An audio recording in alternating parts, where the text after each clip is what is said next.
Hello and Assalamu alaikum. Welcome students to BHA2403 manufacturing process class. So this week, today is Friday morning 8 o'clock, and today we are basically carrying out the manufacturing process class online due to the reasons which I have informed you already in the WhatsApp group. So I have gone through the midterm examination already, and the midterm results are quite good. And in the next class, in the midterm examination, brief, what I would say results, I will basically give you what are the insights of the answer scripts and how students have performed in the next class on Thursday. But overall, in general, the examination results are very good, and it gives good hope for the final exam as well. I have uploaded all four assignments for you guys, and I have uploaded the picture of all the four assignments on Kalam. So please go through those assignments and then we can talk about it later on if you have any questions in relation to assignments. So I will start the lecture today, and we are going to continue our extrusion process where we left off. And once we are completed or once we are done with the extrusion process, then we are going to finish our drawing process. Do not forget to upload your lecture notes on Kalam. Under the extrusion process, I have created an assignment for drawing process. So don't forget to put your lecture notes for the drawing process as well. So in the previous lecture, Mr. Hazik, Amir Hazik, a good student, had asked some questions related to extrusion process. Question number one was, what will happen when we use liquid as our lubricant for metal extrusion? So, uh, so in our course, actually, it is stated that for extrusion process, we are using either glass or we are using a coating made of zirconia, Vitriol stabilized YSZ zirconia coating. But then, based on his question, when I looked into internet, I saw some papers, research papers, which were related to uh, the use of liquid lubricants or biolubricants in extrusion process. So what I believe is that those types of extrusion must be used in cold extrusion because the temperature is not high enough to cause flashing or cause burn off of the lubricant, and this will be safe if we use liquid based lubricant under cold extrusion process. So perhaps we can use both solid type lubricant, which is glass.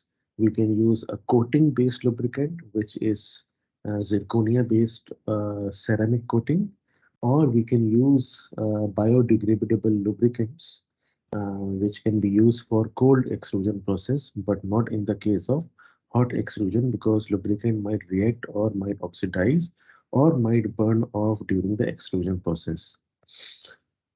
Then Mr. Hazik asked, what causes the change in pressure or force during the extrusion process? So, so basically, his question is that what is the reason why we are getting change in force or change in pressure delta P for the ram? So basically, we have got a ram, and then we are putting some force, and that force basically changes with respect to the extrusion process. So his question is that why this force is basically changing. So when I looked into some research as to why this force is changing a lot, it depends on a number of factors as to why this process or this force changes. Okay, so this is a typical extrusion process where the material flows or where the material deforms and it deforms plastically through a die opening. So this is die opening.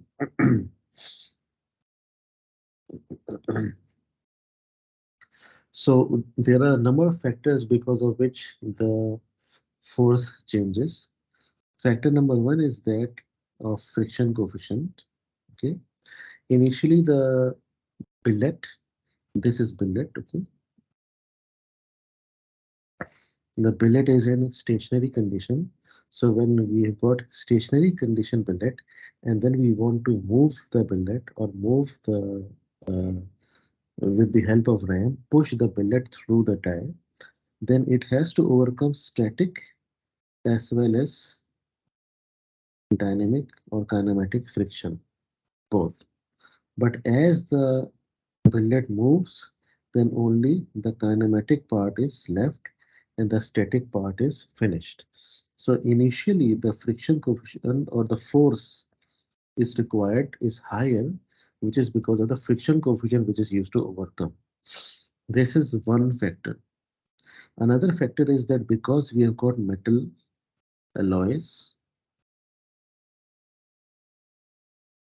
and metal alloys are made up of different combination of materials. Okay, these combination of material have their own material properties and deformation resistance.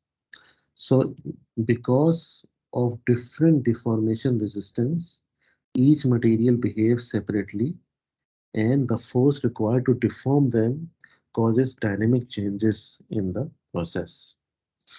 So this is another factor, which is changes in deformation resistance due to different composition of metals which are used in metal alloys. Then we've got another factor, which is this corner area. If you look at this corner area, this is die angle. This die angle can be very steep or it can be very sharp or it can be slopey. So the force uh, varies with respect to die angle alpha as well. So the force perhaps in a slopey would be lesser, and force in a steep or sharp corner would be very high. So this is another factor number three. Then we have got what is the type of shape which is required, how the die opening looks like. Okay, the force depend on this factor as well. The force depends on how much is the length of the billet, etc. So there are many factors because of which the force varies. But within the die ram configuration, the force varies because of the dynamic friction factors, the material resistance to deformation at certain temperature, and obviously we need to keep in mind that the temperature increases as the friction coefficient of friction increases. As the ram pushes the material, the metal contacts with the dimetal and then it rubs between the billet and the die material, and because of that rubbing, significant amount of pressure and rubbing causing increase in temperature as well. So different temperature, different material, different friction coefficient, different die shape, different length, all of these contribute to variation in friction coefficient during the processing or during the application of ram force while it is being applied. Okay, so this is something which is why in calculation of force, you can see we are looking into the billet area, the shape of the billet, how much is the extrusion that we are going to do, which means that the initial size of the billet and what is the final size of the billet. It all depends on extrusion ratio. So A not over AF, this is extrusion ratio. And then K is an extrusion constant which relates to the material properties as well. So that is why in these calculations, we have got shape factor, we have got pressure SF factor, etc. These should all be considered when we are going to calculate the force which is required to calculate extrusion. Another question related to force was the formula, is it depend on the type of extrusion? Yes. If you are going to perform direct extrusion or indirect extrusion or direct extrusion, then the formula for both cases is different. Similarly, for hot extrusion, formula for hot extrusion is a bit different as well. So different types of extrusion process give different types of formulas. Another question was, what will happen when there are too many dead zones in the product? What will happen if the material does not flow? So this is question number 4 from Mr. Hazik. So we are going to address this question in product extrusion product defects. So basically what he has said is that when dead zones are produced, then what happens? So because of dead zones, some different types of defects are formed. So later on in the slides, we are going to look into why these defects and what type of defects are formed, etc. So we completed our lecture last time until the calculation of force or the process analysis. Okay. And today we are going to start our topic today, which is the die which are used in extrusion process. What are the quality or characteristics of dies which should be used in extrusion process? Mr. Hazik, is it a bit clear for the question and answers? So far clear, doctor. Thank you. You. So I will give you the answer to question number 4 later on in the lecture. Okay. So let's talk about the dies which are used in extrusion process. So when we talk about the dies which are used in extrusion process, then we can basically differentiate two types of dies. Number one is called die which is used for hot extrusion, and number two die which is used for cold extrusion. Now these dies need to have certain properties such as wear resistance, hot hardness, wear resistance, ability to retain shape under high stress, etc. So when we talk about dies, and if I create a set, okay, this is when the application of sets comes up as well. So this is hot, and this is cold extrusion. This is cold extrusion, and this is hot extrusion. Now, what you see is that important properties required are wear resistance. For hot extrusion, it is wear resistance, and for cold extrusion also, it is wear resistance. So the common property which is essential or which is compulsory is wear resistance. When we look at hot extrusion, then we need hot hardness,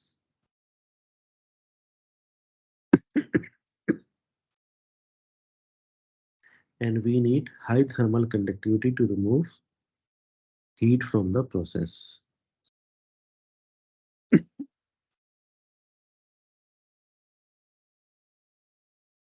When we look at cold extrusion, then we need ability to retain shape under high stress.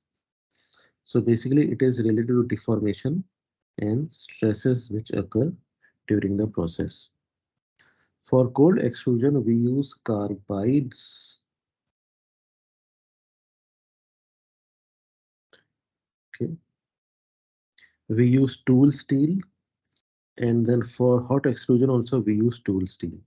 So tool steel is also common in hot extrusion and cold extrusion.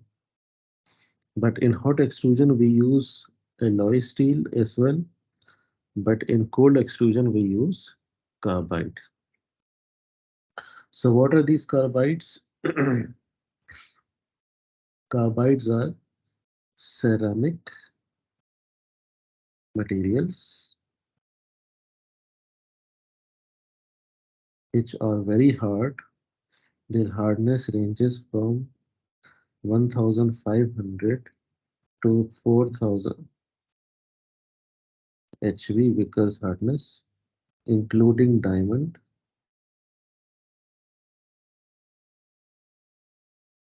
Some of the types of carbide materials are titanium carbide, silicon carbide, tungsten carbide, etc. So these are ceramic materials which have got very high hardness. So when we talk about cold extrusion, then in cold extrusion, it is very important for us to maintain our hardness, and the material should be very hard and it should resist the deformation. That is why we are using different types of ceramic material. What is hot hardness? So if you look at hot extrusion, in hot extrusion, we need high wear resistance, we need high hot hardness. So hot hardness means that at high temperature,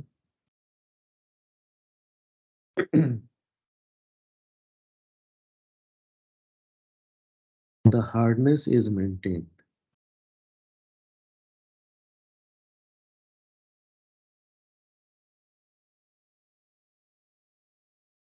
The hardness does not significantly decreases with respect to temperature. But basically, the hardness remains a bit constant throughout the period of temperature increase.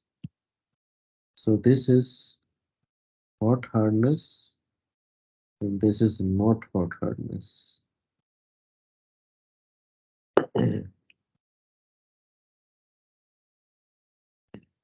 Obviously, the hardness will decrease, but it will slowly and gradually decrease with respect to increase in temperature. But if the hardness rapidly decreases with an increase in temperature, such as in the case of polymers, such as in the case of pure metals, then it means that they don't have hot hardness property. So these are some of the important material properties which are required for extrusion dies either in hot or in cold extrusion state. So we move on to the next slide. Die materials which are used for hot extrusion. Die materials for hot extrusion usually are hot work die steel, coatings such as partially stabilized zirconia, PSZ,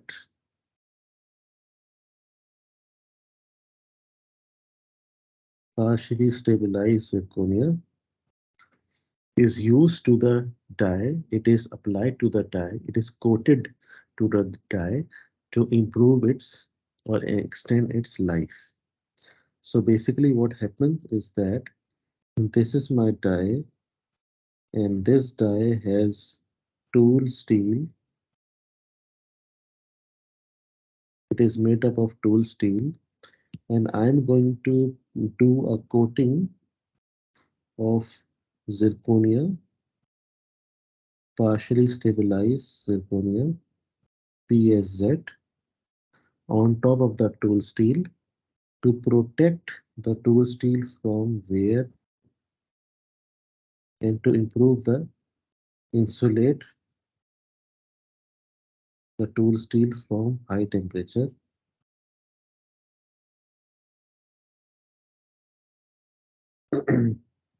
etc. So that is why what we do is we do coating of zirconia so that when the temperature increases, the zirconia, which is a ceramic, which is an insulator. It prevents the heat from reaching the tool steel.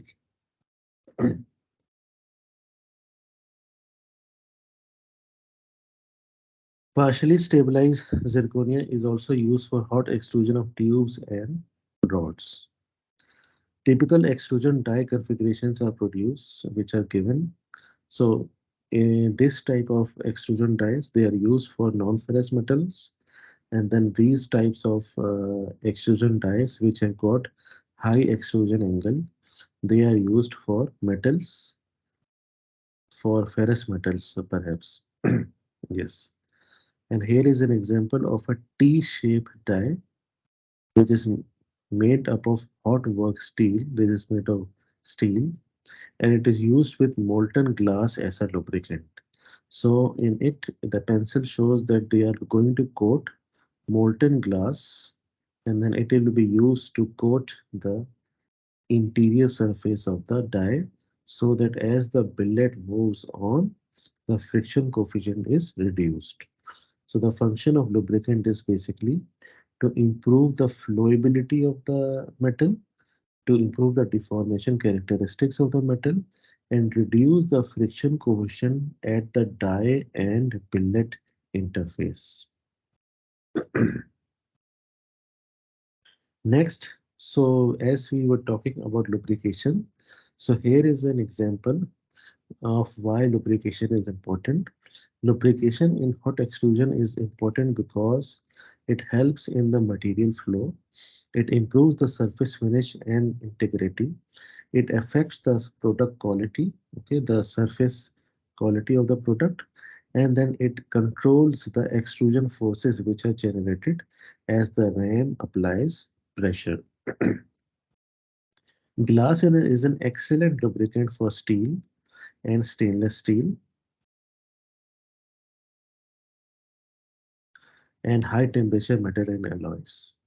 So here is an example of an extrusion process. In this type of extrusion process, this type of extrusion process is used to create tubes. So you can see that tube is basically created as a output product. Now this tube is created with the help of a device called mandrel. So in the middle, this blue section, you can see this is called mandrel. In part A, it is called mandrel, and in part B, it is called mandrel as well, but the shape is a bit different. So if we want to create a hollow tubes, then we need the help of mandrel so that the material flows around it and then it gets outward. So extrusion of seamless tube using an internal mandrel that moves independently of the ram. Seamless tube means that a tube in which there is no joint in between them. This is an example of a seamless tube. And if you are going to create, use a sheet, and then you are going to roll it, and by rolling it, you basically join and weld together portion of sheets, then this is welded tube. And if you create tube with the help of extrusion, then there is no weld.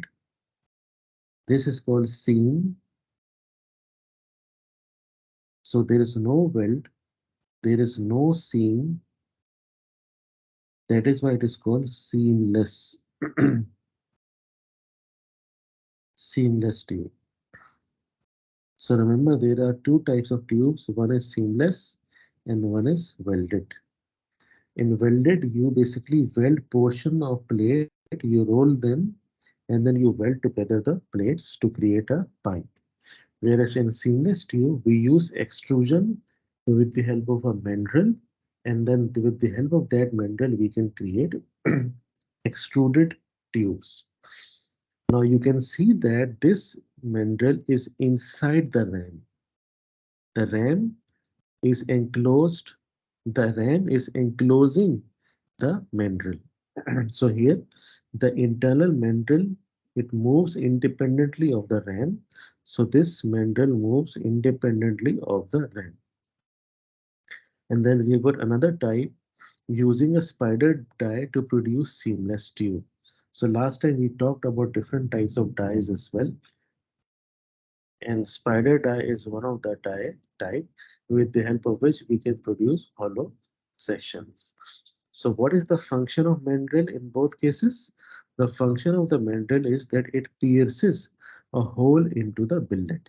So this mandrel pierces a hole into the billet. As you can see, in both conditions or in both types of extrusion, the function of mandrel is producing hollow tube.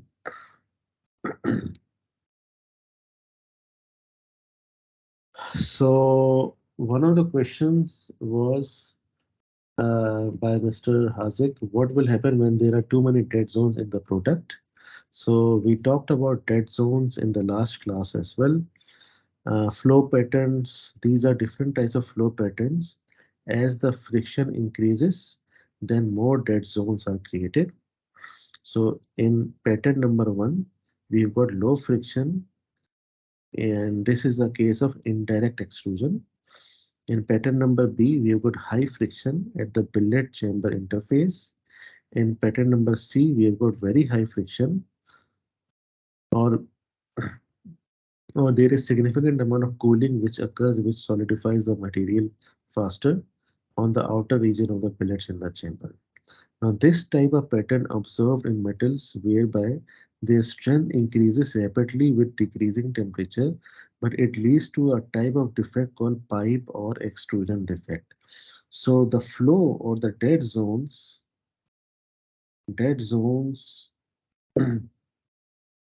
give rise to two type of defect called pipe and extrusion defect. And this dead zone influences the quality and final properties of the extruded product. Now this product, when it extrudes out, as it flows outwards, obviously we need to look at its surface. If there are cracks on the surface, we need to look into the core. If there are cracks in the core, we need to look into the internal voids, if there are any types of voids which are created. So we need to look into all the characteristics of the output product. The output product is something which comes out of the die shape. So whatever is coming out, sorry. So whatever is coming out of the die, how my product looks like, the surface, the internal cracks, the external cracks, the internal voids, all of them are dependent on the flow of material. How the material flows because of the die angle, because of the force, because of the friction coefficient, because of the material properties, all of these factors, or because of the lubrication, because of the type of lubrication, the length of the extrude, everything contributes to the quality of my extrusion or quality of my product. So now we are going to move on to that because of the melt flow and because of all of these factors, what are the defects which are formed during the extrusion process? So number one defect is the surface related. So you can see this surface has got some types of tearing or cracking. And this is because there is high temperature. So this surface cracking occurs because of high temperature or high friction coefficient. It also depends on the speed of extrusion.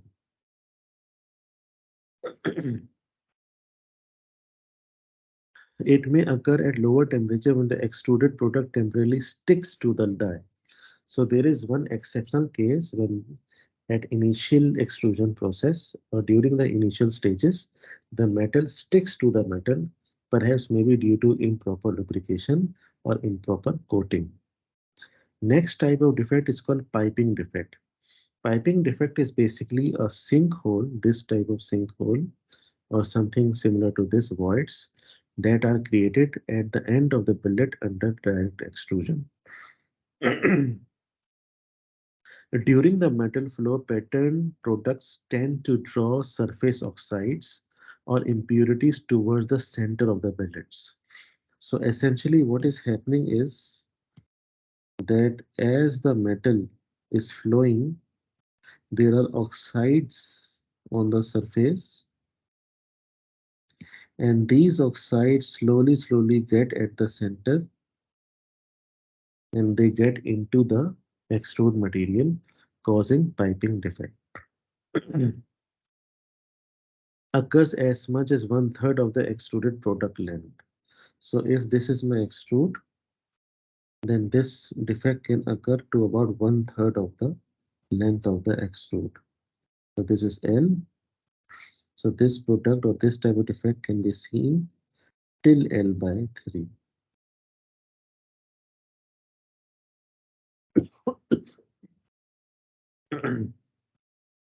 Next, we have got center burst or internal cracks. These cracks develop at the center of the extruded product. The names is called center cracking, center burst, arrowhead fracture, or chevron cracking. So these types of cracks must be related to the forces, which are the most important thing, or which is the most important parameter in extrusion process. Next, we have got chevron cracks or center burst cracks. Okay, so this diagram which I created was for chevron, and piping defect perhaps must be related to something like this, like a piercing thing. So center burst crack is basically in extruded round steel bars. Unless the product are inspected, these type of defect cannot be detected and later cause total failure of the parts and service. So if you look at this product, then you can see this chevron type defect, uh, and it seems that it is very difficult to detect. This can develop in the drawing of rod, wires, and tubes. Schematic illustration of rigid plastic zones are created in the extrusion process. The tendency towards chevron cracking increases if the two plastic zones do not meet. So it's saying that we've got two plastic deformation zones, okay, and these plastic deformation zones should meet together. If they do not meet together, then there is a tendency to create center burst type of defect.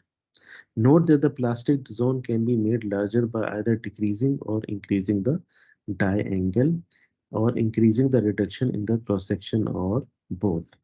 So this basically plastic deformation zone depends on the angle. So we can change the angle, extrusion angle, die angle to increase or decrease the die deformation or plastic deformation zone.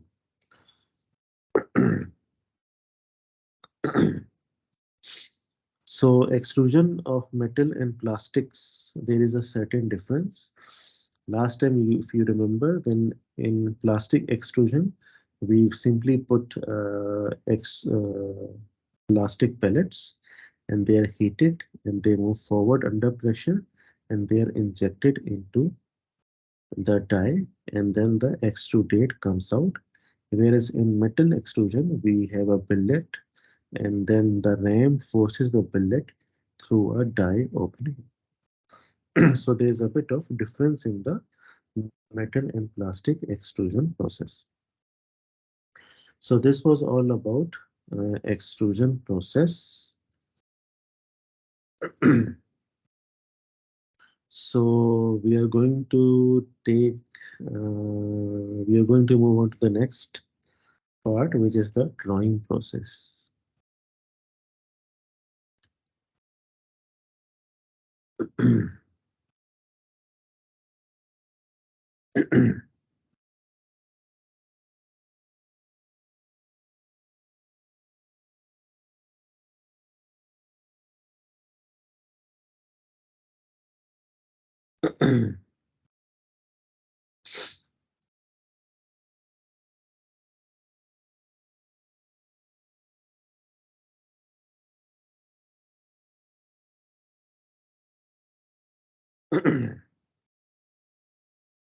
So remember that when we talk about bulk material deformation or huge amount of deformation, okay, when we talk about bulk material deformation, then we've got four main process: rolling, forging, extrusion, and drawing process.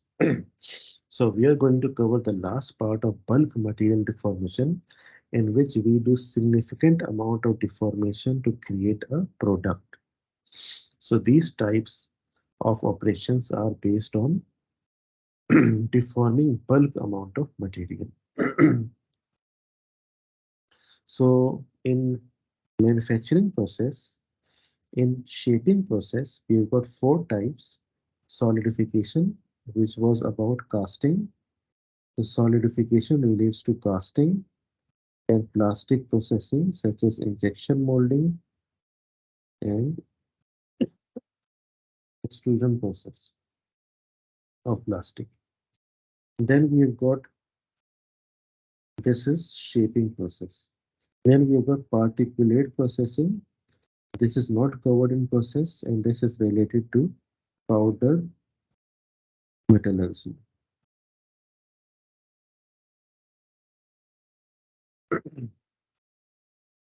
So remember that solidification process relates to melting the metal, melting the plastic. Injection molding is also melting. Extrusion is also melting.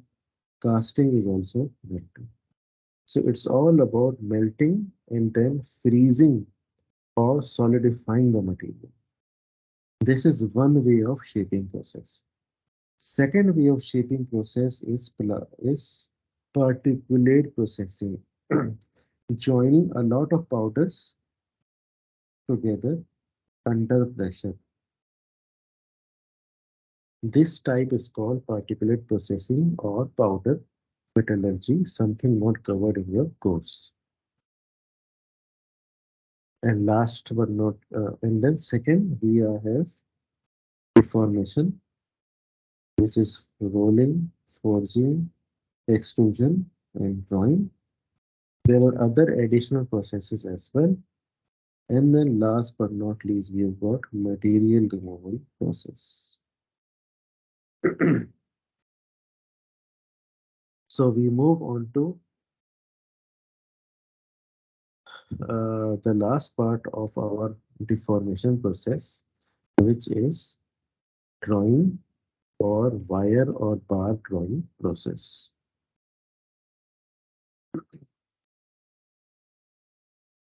In drawing process, what happens is that a solid rod, wire, or tube is reduced and changed in the shape by pulling it through the die. So in extrusion process, I've got the hole and I'm pushing the billet by pushing the ram. In drawing process, I'm not pushing, but I'm pulling. I'm basically grabbing the billet and then I'm pulling it, the material. So this pulling of material is called drawing process. Pushing is extrusion, pulling is drawing process. So in extrusion, sorry, in drawing process, this is the billet, and then I am basically uh, pulling the material through a die opening, and this is called drawing process. Now, drawing process depends on four different factors. Obviously, like extrusion ratio, which is the inlet and outlet, shape or size difference. Here also, this is how much reduction in cross-sectional area is carried out, the die angle, the friction coefficient, and the speed at which the drawing is carried out.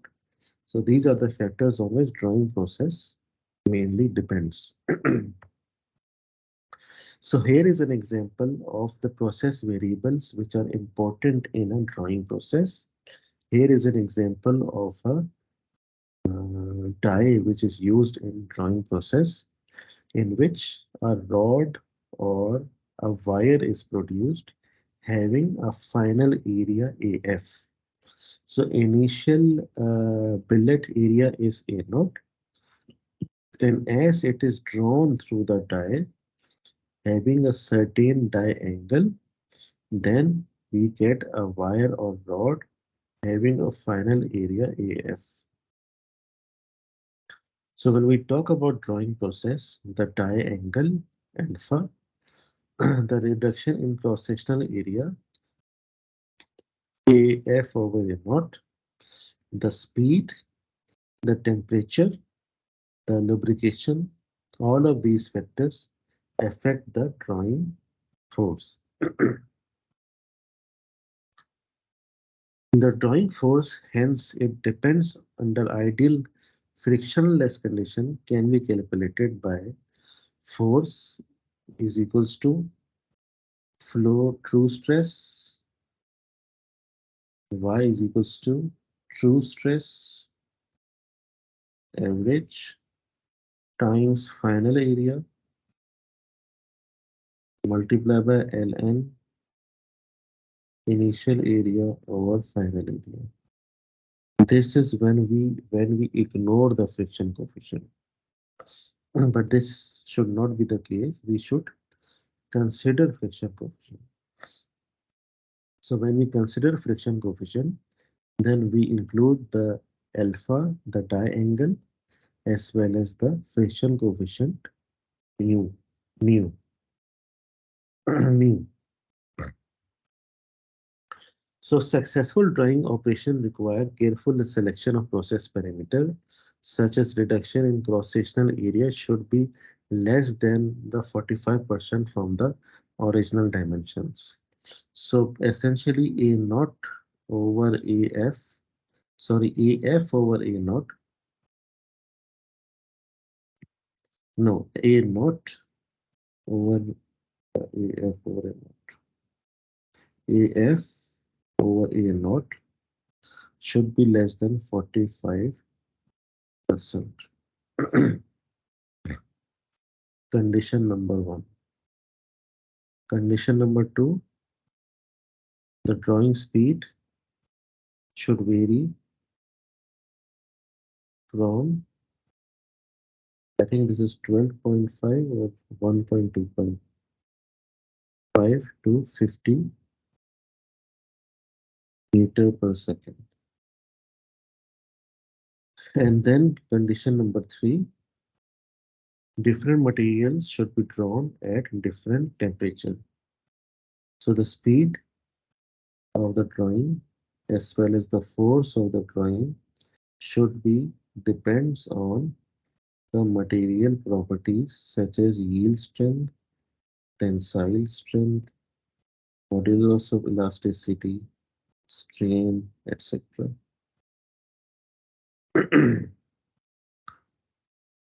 So these are the general considerations in drawing process. So as in extrusion, we have lubrication which is required in drawing process also. So the function of lubrication for drawing and extrusion both are to improve the die life, to reduce the forces and temperature, to improve the surface finish. Now, to improve or to carry on lubrication, we can use diamond dies which are used to create very fine wires. So essentially the die material is coated with diamond-like carbon coatings. Diamond-like carbon coatings, DLC. Then we've got two types of drawing. Number one is wet drawing, which is used in which the die and rods are completely immersed in lubricant And then we've got dry drawing, in which the surface of the rod is drawn is coated with a lubricant. So essentially, the whole drawing process, this is the die. If it is completely immersed in a lubricant, then this is called wet drawing.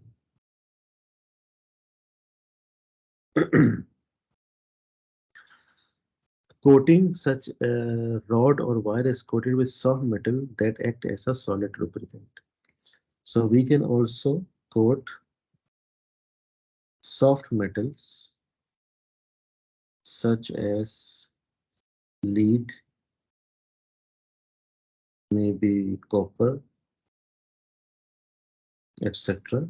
Soft metals can be put onto the rods so that the friction coefficient is reduced and forces are reduced and surface finish improves. So here is an example of a cold drawing process. So this is a shape which is coming from the extrusion process. And now we have got this gripper lever. This gripper lever has gripped the extrude and it is now drawing through a die. So by gripping, this is a chain drive, okay, the direction of the drive, and this roller or trolley has gripped the shape and now it is pulling, pulling through a die. Okay. So this is cold drawing process in which the extruded product is drawn through a die opening with the help of a cold drawing trolley. This shape is gripped by gripper and levered. This is the drawing die, and the function of this drawing die is to reduce the cross section of the extruded shape. So essentially, we can say that the plume or the billet was first extruded, and then to further reduce its size in the form of rods or wire, it was drawn. So this is a consecutive process. Extrusion going on and then drawing also going on. So we can have different cross sections, different types of cross section can be used, and different lengths can be used in cold drawing process. Then we have got another type which is called multi-stage drawing. In multi-stage drawing, basically, we have got a lot of drums, and these drums are used to basically coil the wires. We have got the drawing die, okay, and these drums roll and draw the wire, and then the cross-sectional area of the wire reduces. Eventually, we get a very thin and very fine wire. So this is a multi-stage wire drawing in which at each stage the diameter of the wire is reduced. So let me show you an example. So here is an example of drawing process carried out, animation, simple animation of how the die is used.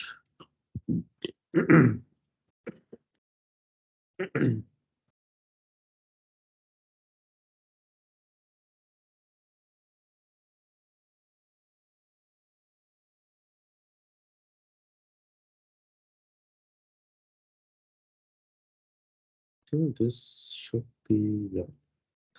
So this is one type of drawing process in which a gripper is used to grip the tube through the mandrel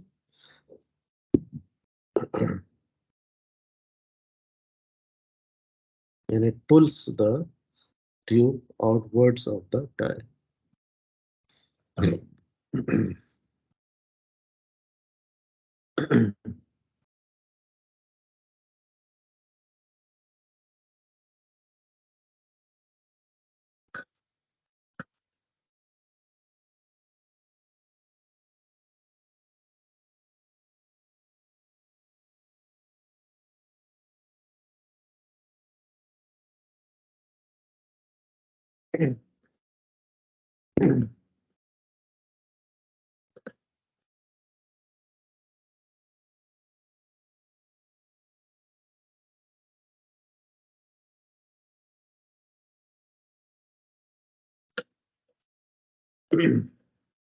So it is showing that as the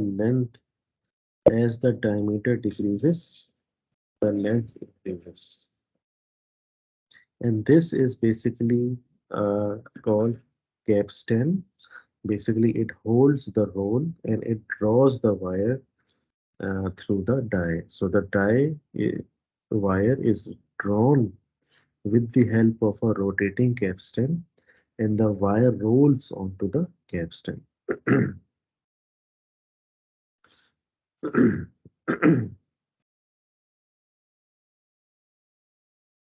So this is how a mandrel is used to create tubes.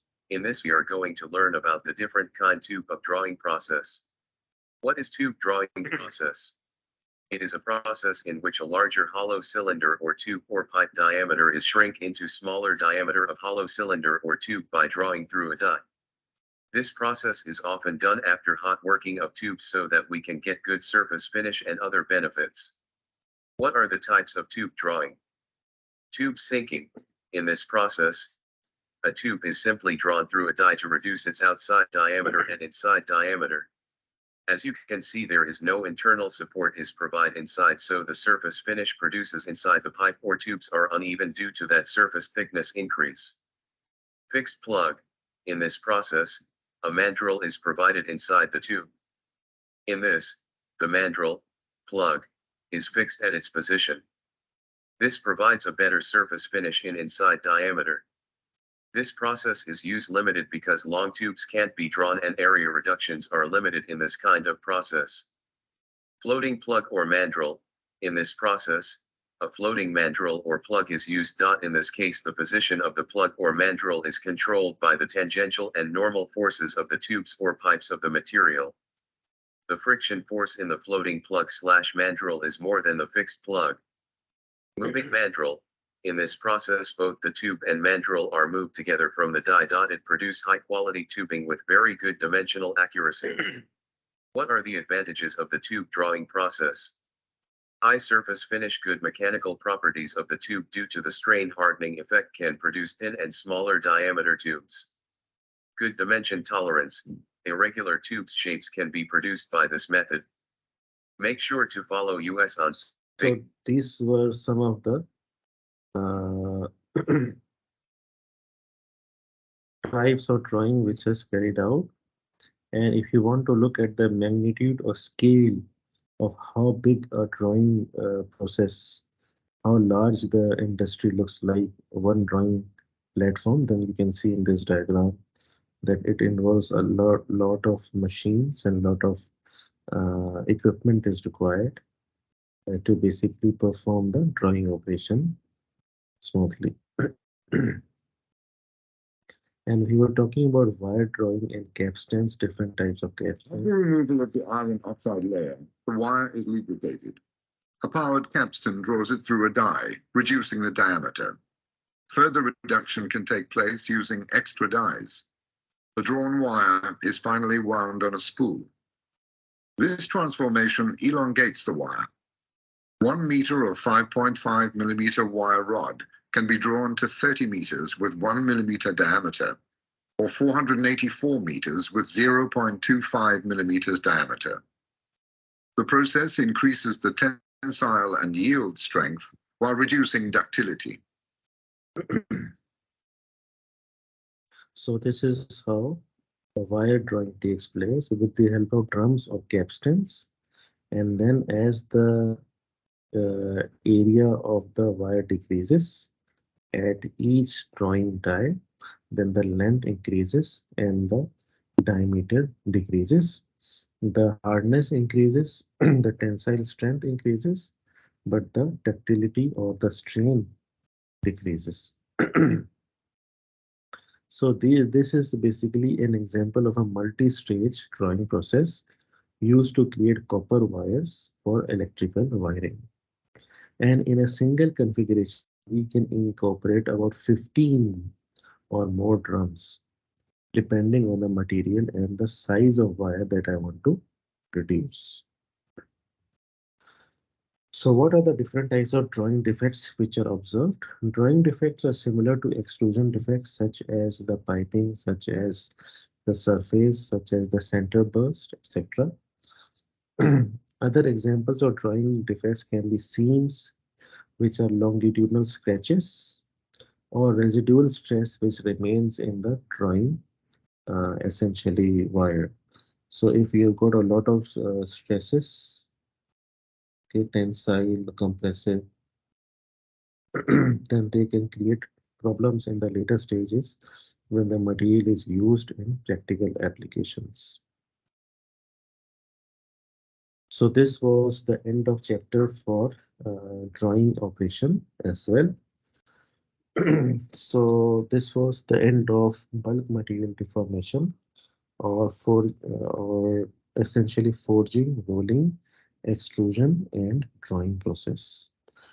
So are there any questions related to this?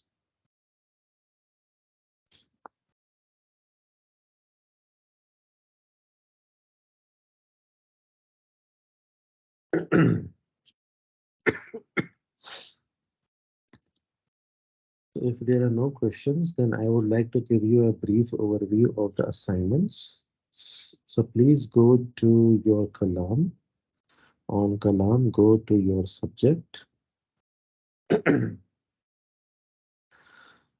go to, so we have finished our week 5.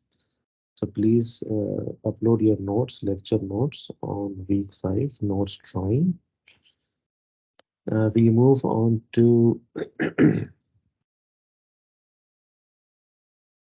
assignment, student assessment. In the student assessment, I have uploaded 4 assignment, assignment number 1, 2, 3, and 4. So open assignment number 1. The deadline for assignment number 1 is 15th of May. What you need to do in assignment number 1 is open this PDF file.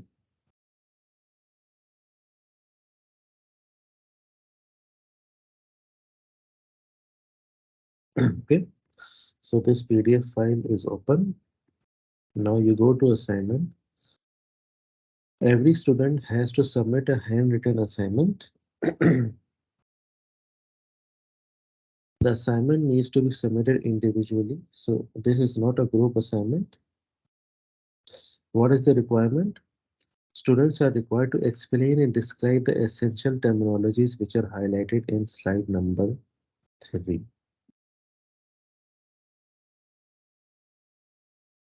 Slide number 3. In the context of manufacturing.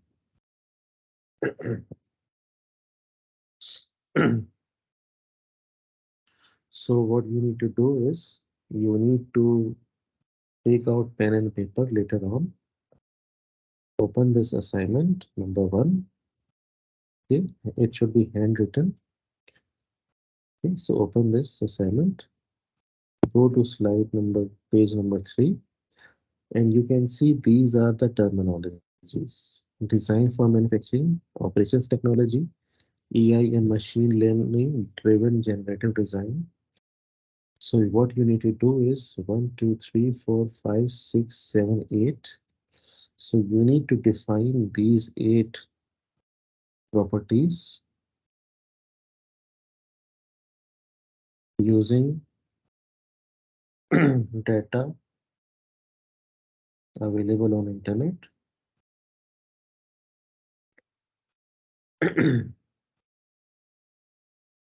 So you can use Google Scholar.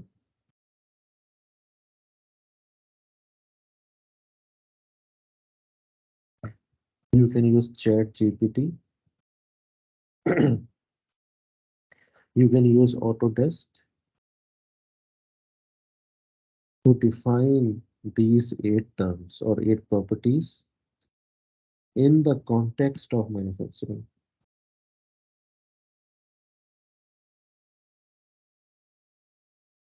Okay. The definitions are also given in the full document. So if you open full document in assignment number 4, open this full document.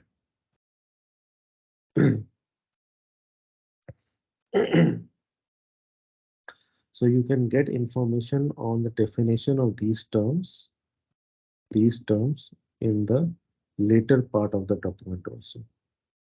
So in the later part of the document, you can find these terms and you can get definition. So what I want you guys to do for assignment number 1 is to write down these properties and define them based on in the context of manufacturing engineering.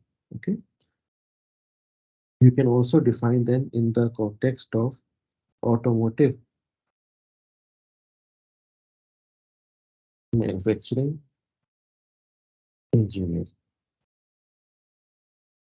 Okay. You can use any source that you like, but this assignment should be hand written. If you want, you can attach images from Google Images or from Google Scholar or from research papers. You can attach image also. This assignment number 1 is going to help you in completing assignment number 4. Both of them are related. So it is very important for you to understand these 8 terminologies, and then we can discuss about that. And these 8 terminologies can be used in assignment number 4. All the 4 assignments are available now. So feel free to start working on them. Feel free to ask me questions in relation to all of these assignments. I'm going to give you project briefing on Thursday. Coming Thursday, face to face, I'm going to give you project briefing, which constitutes to 20% of marks. Assignment 1 and 4, 20% of marks. Midterm, 20% of marks. And final exam, 40% of marks. Okay. So please, the deadline for assignment number 1 is 15th of May. So you've got 10 days to complete this assignment. Make sure to write it handwritten and make sure to understand the terminologies in the context of manufacturing or automotive manufacturing. That's it, guys. This is the end of today's lecture.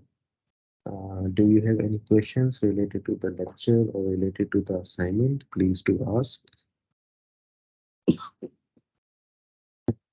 Doctor, Yes. for the assignment 4, Yeah. we have to choose only one properties, right? So for assignment number 4, if you open assignment number 4, okay, oops. Sorry, yeah. So for assignment number 4, okay, you can see I've written some instructions. So title slide, okay. So you can select one of the keywords, which keyword you want to focus, okay. Then Ahmed Hazik asked for slide number 2, we can select one of the properties and then you can define it. So for slide number 3, select one of the attribute in hard skill and soft skill and define it or explain it. Then in slide number 4, select one of the attribute mechanical, manufacturing or CNC and define it. So basically you are going to select your path, select your keywords. So for example, Amir Hazik, he is interested in improving productivity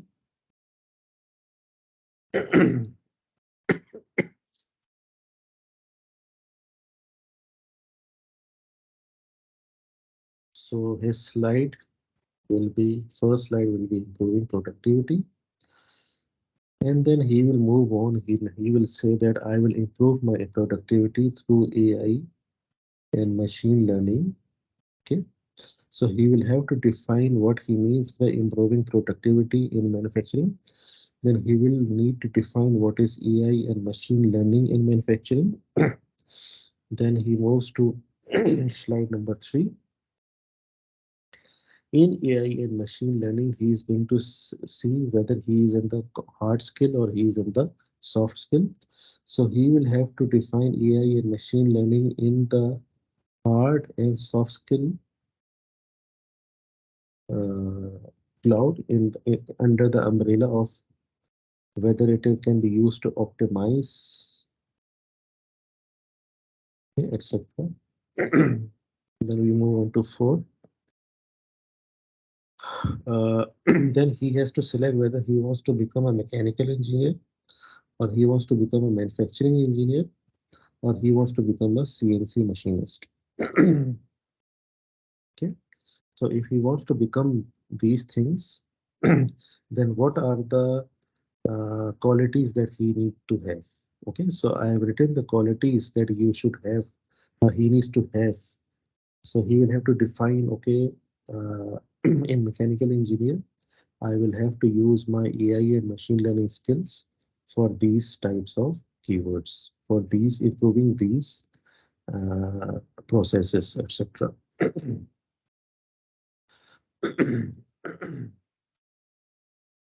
Then we move on to you can also summarize. Let's say if you are not getting any data on mechanical engineer, manufacturing or CNC machinist, you can also summarize, let's say, this slide, this diagram, you can summarize that based on mechanical engineer, one of the most important thing is improving productivity and profitability, something like that as well. Slide number 6. So slide number 5 is basically you have to study industry system level approach, or you have to select business challenge, or you have to select industry driver, trend driver, and then you need to summarize that. Okay, either 3 of them. And then slide number 6 is conclusion. How workflows and roles and skills basically they work together. So in case of Hazik, productivity, AI and ML with response to some of the selected hard and soft skills, whether he is choosing CNC, and then in CNC he chooses, let's say, industry system level approach. So how they are related and how workflows, he select workflows as very important for his manufacturing vision. So basically this is just for you guys to read, go through this document, select what you like, what you want to become. Okay, select the property that you want to become, machinist, mechanical, manufacturing. Read the document based on the what you want to become, and then make a summary of what you have understood from this document, because this document is going to create the future vision for you for manufacturing automotive engineer. So yeah, this is basically you have assignment number 4, which is you have to create slides, 6 slides for assignment number 4 for your vision. You can cut and paste pictures from here as well. You can take some pictures from here and you can put it in your slides as well. Or you can take pictures from any other place also. Yes, Mr. Amir.